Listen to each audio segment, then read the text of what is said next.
Yeah, so when you're thinking about software, again, just the way sort of the market has developed, these days, sort of everyone is a specialist, and you have these very, very niche solutions that do one thing, and that's about it.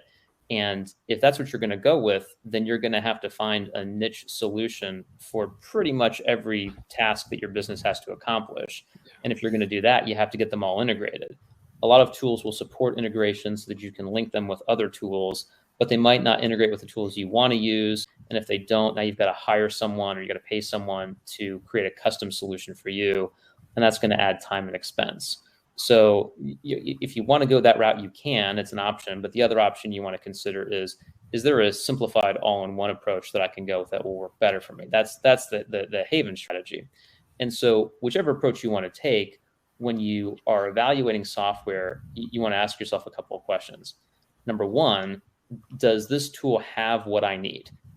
What are my actual needs? What do I have to accomplish? And will this software actually do that? Does it have something that at least purports to speak to this concern or this thing or this challenge that I've got to overcome? And you don't necessarily want to have too long of a list, because you may think that you have some must-haves that really aren't must-haves. They're really nice to have.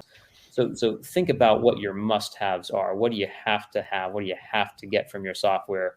And make sure whatever you're looking at least checks the box. The second thing you need to do, some people I think forget this part, but the second step is to say, okay, if it has everything I need, does it have a whole bunch of things that I don't need? Because if it does, now you're going to have that information overload problem. You're going to have all these bells and whistles that you don't need, and you might be paying more than you should for stuff that you don't use. If you see a lot of stuff that just isn't relevant to you, that's actually a red flag. And it suggests that whoever developed this particular tool wasn't really developing it with you in mind. They didn't have your specific use case in mind. And you're taking a bit of a risk that maybe it won't fit you very well, and it won't actually do what you want it to do in a very efficient way. So again, you want to make sure that it has what you need, and then you want to be very careful about making sure that it doesn't have a ton of things that you don't need. And then the third thing is just try it out. When you use it, do you like it? Or do you tell, I hate this? Like, if you hate it, you need to get rid of it right away. Yeah.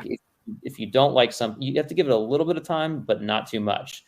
If you don't get comfortable with a tool in pretty short order, then you very well may not, and you want to move on to other things. So keep those concerns in mind whenever you're evaluating software.